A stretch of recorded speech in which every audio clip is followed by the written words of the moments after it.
খুব গরম পড়েছে, তাই স্বাস্থ্যসম্মত রান্না হবে আজ। তাওয়ায় তেল দিলাম।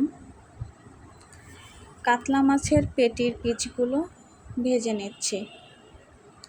এতে কাঁটা কম থাকে, বাচ্চারা আসলে কাঁটা মাছ খেতে পারে না, এই জন্য পেটিগুলো আমি আলাদা করে রাখি।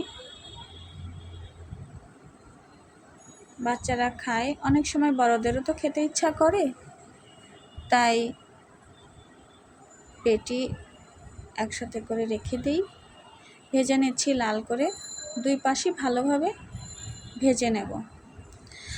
অনেক সময় আমি কষিয়েও রান্না করি, মাঝে মাঝে আবার ভেজে নেই। আজকে তাই ভেজে নিচ্ছি।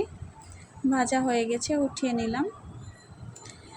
এবার কড়াইতে আমি পেঁয়াজ কুচি দিয়ে দিলাম, রসুন কুচি দিলাম, কিছু মরিচ ফালি করে দিয়ে দিচ্ছি।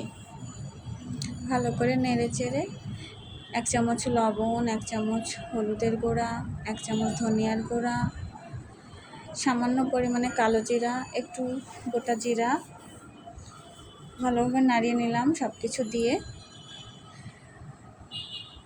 এবার একটু 1 চামচ পেঁয়াজ বাটা, 1 চামচ আদা রসুন বাটা, 1 চামচ শুকনো ঝাল বাটা দিয়ে ভালোভাবে কষিয়ে নেব। একটু পানি দিয়ে নিচ্ছি যেন মশলার কাঁচা গন্ধটা না থাকে।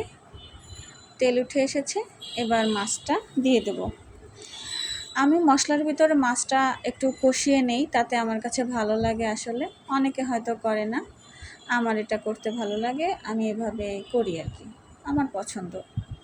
সবার পছন্দ নাও হতে পারে। একটু পানি দিয়ে কষিয়ে নিচ্ছি। এই তো হয়ে এসেছে।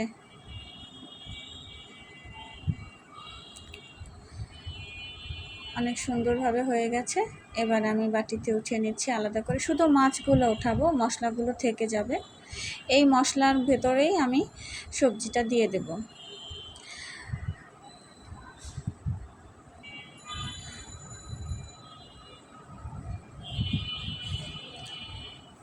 ঢেঁড়স এবং আলু ভালোভাবে ধুয়ে পরিষ্কার করে নিয়েছি।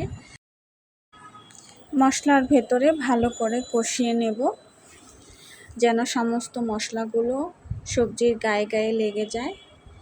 সামান্য একটু লেবু কেটে আমি লেবুর রসটা দিয়ে দিচ্ছি,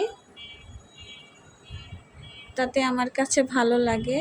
আর উপরে যে ঢেঁড়সের জেলি জেলি ভাবটা থাকে সেটা চলে যায়। কিছু পানি দিয়ে নিলাম, পানি দিয়ে এবার সেদ্ধ করতে দিব। অনেকটাই হয়ে এসেছে, ভালো করে কষানো হয়ে গেছে।